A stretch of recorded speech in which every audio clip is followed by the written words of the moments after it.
যত বেশি মানায় নেবেন তত বেশি বিপদে পড়বেন, যত বেশি সহ্য করবেন তত মানুষ আপনার উপরে চাপায় দেবে। এটাই নিয়ম। ভদ্রতা, বিনয় এসবের কোনো দাম নেই এই সমাজে। আপনি যাদেরকে বিনয় বলেন, মানুষ সেগুলোকে দুর্বলতা হিসেবে দেখে। নিজের অধিকারটা চাইতে শেখেন, তাহলে পায়ের তলায় কেউ আপনাকে পিষতে পারবে না। যা কিছু খারাপ লাগে চিৎকার করে বলতে শেখেন। আসসালামু আলাইকুম। টাইনওয়াল ফ্যামিলির সবাইকে নতুন আরেকটা ব্লগ দেখার আমন্ত্রণ জানিয়ে শুরু করছি। ব্লগটা সকাল থেকে স্টার্ট করলাম। ঘুম থেকে উঠেই প্রথমে ছেলে মেয়েকে খাইয়ে তারপরে আমরা তিনজনই রেডি হয়ে গিয়েছি। এখন হচ্ছে বাহিরে যাব, কিছু দরকারি জিনিস কেনার আছে। কাল হচ্ছে আমার কিচেনটা একটু ডেকোরেশন করব। এই কয়েকদিন তো সেন থেকে অনেক কিছু কিনেছি, তো আরও কিছু জিনিস ছিল সেগুলো আমি সেইনে পাইনি। তো শপের মধ্যে দেখেছি, সেখান থেকে গিয়ে কিনে আনবো। আর হচ্ছে বাসার জন্য কিছু বাজার করা আছে, ভেজিটেবল এগুলা কিছুই নেই। বাহিরে যাওয়ার আগে এই আধা ঘন্টা কি বলবো, মানে ছোটো মোটো একটা ঘূর্ণিঝড় উপর দিয়ে যায়। এই ঘূর্ণিঝড়ের কারণে ইদানিং বের হতে ভালোই লাগে না। ছেলে মেয়েকে রেডি করাও, নিজে রেডি হও, তারপরে বাহিরে যাওয়ার জন্যে এক্সট্রা জিনিস, ছেলের নেপি, টিস্যু বা খাবার এগুলা নিতে হয়। বাইরে বের হওয়ার আগে আবার ওদেরকে হালকা পাতলা কিছু খাইয়ে তারপরে বের হতে হয়। মানে আর যদি বের হওয়ার পরে কোনো জিনিস ভুলে যাই, নিচে গিয়ে দেখি যে নিইনি, আবার উপরে আসি সেটা নেওয়ার জন্যে। যাদের এখনো বেবি হয়নি ওনারা এই কষ্টটা বা এই ঘূর্ণিঝড়ের বিষয়ে বুঝবেন না, শোনার পরে একটু হাসতে পারে না। যাদের কিনা বেবি আছে ওনারা ভালো করেই বুঝবেন। এত বিরক্ত লাগে বাইরে যাওয়ার আগের সময়টা। আর এই যে আমি বাইরে থেকে বাজার শপিং করে নিয়ে আসছি, তেমন একটা ভিডিও করতে পারিনি। অনেক তাড়াহুড়ার মধ্যে ছিলাম, এসে আবার ইফতারও বানাতে হবে। সেই কারণে দেখা যায় যে ভিডিও করলে অনেকটা টাইম নষ্ট হয়ে যায়। তো আমি আর টাইম নষ্ট না করে ঝটপট আমার যা কিছু প্রয়োজন সেগুলো কিনে নিয়ে আসছি। তারপরেও অনেকটা লেট হয়ে গিয়েছে। তো আজ হচ্ছে ইফতারে তেমন কিছু বানাবো না, সিম্পল খাবার দাবার। তো আশা করছি যে ইফতারের আগেই সব কিছু শেষ করতে পারবো। আর এই যে আজ একটা ফুলকপি এনেছি গ্রিন কালারের। আমি এর আগে কখনো গ্রিন কালারের ফুলকপি খাইনি। তো আমি প্রথমে এটা শপে দেখে ভেবেছিলাম যে এই ব্রকলি, তো ওনাদেরকে জিজ্ঞেস করেছি, উনি বলেন যে এটা ফুলকপি। তো আনলাম, শুধু কালারটাই চেঞ্জ, তা না হলে এই সাদা ফুলকপির মতনই খেতে। বিদেশ অনেক কালারের ফুলকপি পাওয়া যায়। তো এখন কি কি শপিং করলাম এগুলো এক এক করে খুলছি, তোমাদেরকে দেখাই। এখানে ডেকোরেশনের জন্য কয়েকটা জিনিস, আর এটা আমরিন কিনেছে মাথায় দেওয়ার জন্যে। অনেক সুন্দর এটা নিচ থেকে চাপ দিলে এটা এটা কয়েকদিন আগে দেখেছিলাম অনেক বেশি ভাইরাল। তো এটা দেখে কিনবে, পড়বে না আমি জানি, দেখে ভালো লাগলো তাই কিনেছে।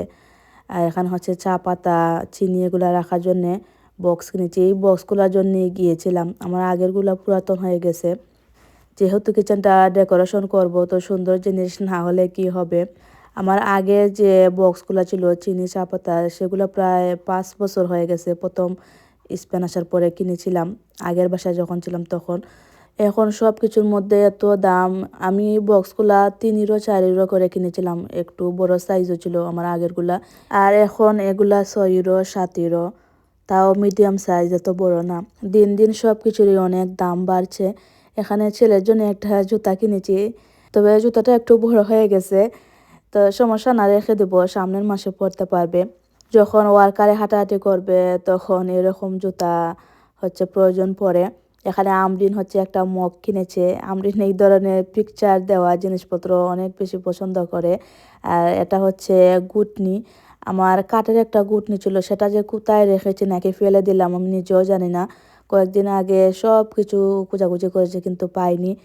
তো নতুন একটা কিনে আনলাম, মাঝে মধ্যে ভর্তা করার জন্য লাগে। যতই হচ্ছে ব্লেন্ডার করে ভর্তা খাই না কেন, মাঝে মধ্যে ইচ্ছা করে একটু এইভাবে গুটনি দিয়ে গুটে খাওয়ার। বিশেষ করে যখন ইলিশ মাছের লেজ ভর্তা করি তখন আসলে এভাবে গুটে খেলে ভালো লাগে। আমার কিচেন ডেকোরেশনের ভিডিও যদি সম্ভব হয় এডিট করতে পারি, কালকে ইফতার করার পরে যদি সময় পাই তাহলে কাল রাতে দেবো, তা না হলে পরের দিন এই রাতে শেয়ার করব। এই মাছটা অনেক মজা, মহা মাছ, বড় সাইজের, ভেঙে যায় না। চিনি গুঁড়া চাল, গুঁড়া চাল আমার বাসায় অনেক বেশি লাগে। সব সময় বিরিয়ানি টিরিয়ানি এগুলা বানাই, তারপরে পায়েস টায়েস এগুলা বেশি একবারে বড় একটা এনে রেখে দিই।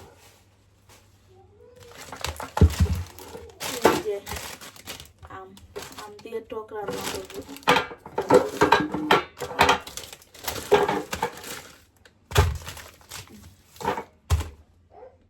ইফতারের জন্য পোলাও তৈরি করেছি। মাংস ফ্রিজে রান্না করা ছিল, এসে বাইরে থেকে এসে হচ্ছে চাল দিয়ে আর এই যে চাল করে নিচ্ছি। নামাজ পড়ে আসলাম।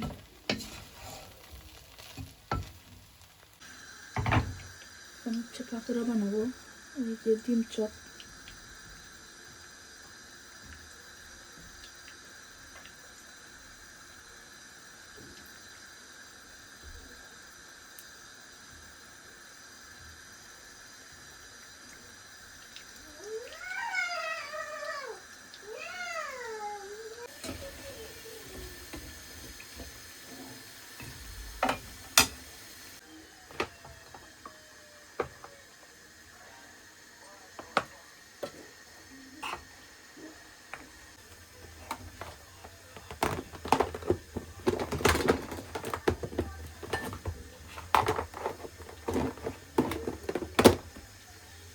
এই তো আমার আজকে সিম্পল ইফতার। এই সালাদ বেশি করে নিয়েছি, আমার সালাদ ভালো লাগে। এখানে লাস্টে একটা চামের, এই যে আরো 5 মিনিট সময় আছে। এখন হচ্ছে তোমাদের সাথে খুবই সহজভাবে একটা সাবুর ডেজার্ট শেয়ার করব। তো কয়েকদিন আগে একজন বোন কমেন্ট করেছিলেন এই কয়েকটা ডেজার্ট রেসিপি দেওয়ার জন্য। তো আজ হচ্ছে এই সাবু দিয়ে একটা দেখাই। তো এখানে হচ্ছে কিছু ফ্রুট লাগবে। এটা আমার ছেলে হচ্ছে এই অবস্থা করেছে, তো নষ্ট হয়ে যাবে, সেই কারণে এটাই দিলাম। তো বাসায় হচ্ছে এই 3 ধরনের ফ্রুটই ছিল। তো আঙুর, এটার নাম কি আমি জানি না, তো এগুলা দিব। আর হচ্ছে এটা খেজুর, আর এই জেলো পাউডার লাগবে, যে কোনো ধরনের জেলো দিলে হবে। প্রথমে জেলোটা সেট করি। এই যে এখন দিয়েছি হাফ গ্লাস পানি আর 1 প্যাকেট জেলো। 1 গ্লাস দিলে 1 প্যাকেটে হচ্ছে জেলো হয় না। এটার মধ্যে চিনি অ্যাড করা আছে, এক্সট্রা করে আর চিনি দিলাম না। আরেক ধরনের মানে বাংলাদেশে হচ্ছে আগর আগর পাউডার, যে সেটার মধ্যে চিনি অ্যাড করা থাকে না। তো সেটা দিয়ে করলে দুধ অথবা পানির মধ্যে আগার আগার পাউডার দিয়ে 1 চামচের মতো চিনি দিলে হয়ে যায়। এই যে প্যাকেটের মধ্যে লেখাই থাকে কতটুকু পানি দিতে হয়, কিভাবে করতে হয়। তো এটা হচ্ছে এই দেশি ভাষায় লেখা, সেই কারণে আমি মানে তেমন একটা বুঝি না। এখন এই প্লাস্টিকের বক্সের মধ্যে ঢেলে এটা নর্মাল ফ্রিজে রেখে দেবো। আর কাচের এই বাটি বা কোনো কিছুতে সেট করলে এটা উঠতে অনেক কষ্ট হয়। তো প্লাস্টিকেরটা করলে অনেক ভালো, সহজে এটা ছুটানো যায়। এটা ফ্রিজে রেখে দিই, তারপরে এগুলা রেডি করব। এখন সাবুগুলা হচ্ছে সিদ্ধ করব, পানির মধ্যে দিলাম।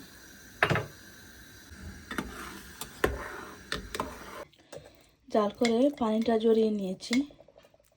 এখন তৈরি করব দুধ। এখানে 1 গ্লাস দুধ দিয়েছি, আমি কম করে করব, আমরা 2 জন মানুষ খাবো, তো বেশি করে করলে শেষ করতে পারবো না। এটা দিলাম গুঁড়া দুধ। গুঁড়া দুধ দিলে ঘন হবে, খেতে ভালো লাগে। এটা হচ্ছে চিনি, আমার আমটার জন্য যে দিলাম কয়েকটা কিশমিশ। দুধ চাল হয়ে গেছে, এখন এটা ঠান্ডা হোক, আর এই ফাঁকে আমি ফ্রুটগুলা কেটে নেব। না আর টিভি চালাও রয়েছে না, তো টিভি চালাই রাতে, টিভি টেপে কই যাই রে।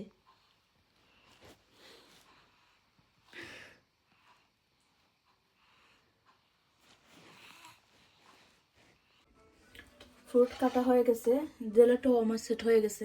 এখন এটাকে কেটে নিই চাকু দিয়ে, ভাবে ছোট ছোট করে।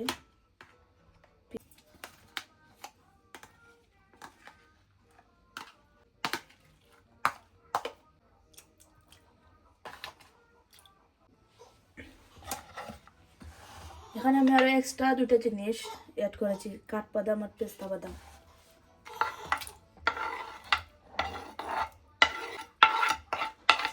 এটা নর্মাল ফ্রিজে রেখে দেবো, আর খাওয়ার আগে হচ্ছে এটা বের করবো।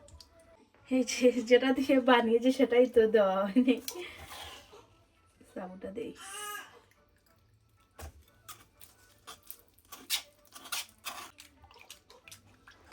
আচ্ছা, একটা ভুল হয়ে গেছে, সাবুটা হচ্ছে গরম দুধের সাথে দিয়ে মিক্স করতে হয়, তো আমি ভুলে গিয়েছিলাম। এখন হচ্ছে দলা পেকে গেছে, তাই এটা সেট করতে একটু কষ্ট হচ্ছে। তো তোমরা করলে হচ্ছে গরম সময় দুধটা নামাবে, গরম দুধ, তখন দুধের সাথে এটা দিয়ে দিবে, তাহলে সুন্দরভাবে এটা মিক্স হয়ে যাবে। নর্মাল ফ্রিজে রেখে দিচ্ছি, খাওয়ার আগে বের করব। তো এখন ফ্রিজ থেকে বের করে আনলাম, ঠাপার মধ্যে নিই।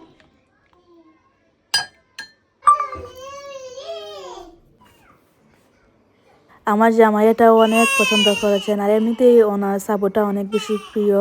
এই সাবুটা উনি কিনে এনেছিলেন সকালে খাওয়ার জন্য। আর রমজানে এরকম একটা হচ্ছে ডেজার্ট থাকলে ভালোই লাগে, এটা তো অনেক হেলদি, অনেক ধরনের ফ্রুট দেওয়া। যে ফ্রিজে মাছ ফ্রাই করে রেখেছিলাম বের করলাম।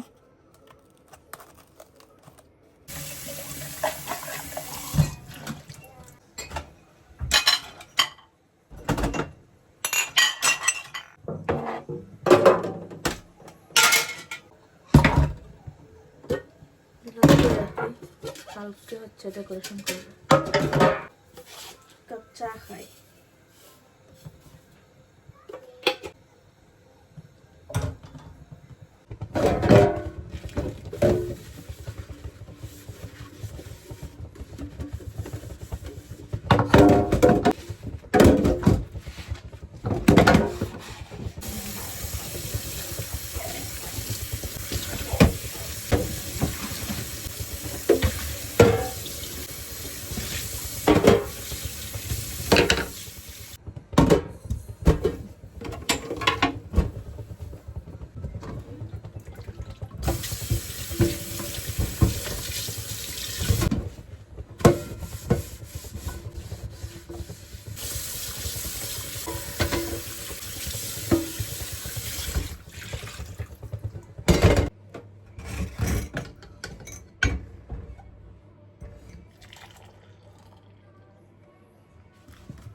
ডেকোরেশন করুন, ওকে। দুদিন আগে অর্ধেক রান্না করে মাংস দিয়ে, আর অর্ধেক শুকাই যাচ্ছে, সাথে চুলে রেখে দেবো দিচ্ছি। এই যে পাতাগুলা কাল এনেছিলাম, এত সুন্দর এগুলা লাই পাতা, বাট এটা মনে হয় দেশি, বাংলাদেশি লাই পাতা তো এত বড় হয় না।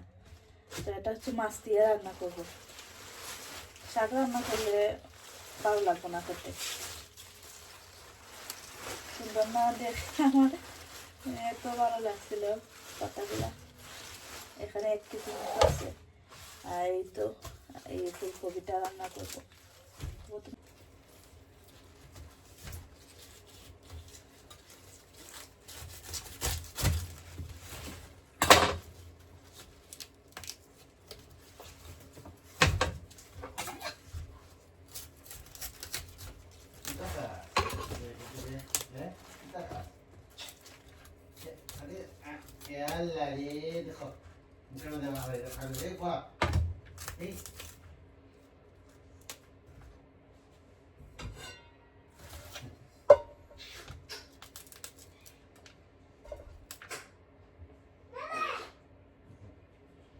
Wow, nice.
বিলাল ভাই সারা থেকে তো কালকে মিস হইব তোমার 2টার দিকে বুঝছেন। আসসালামু আলাইকুম বিলাল ভাই, আগামী কালকে বুঝছেন আমরা ডায়েট দেব।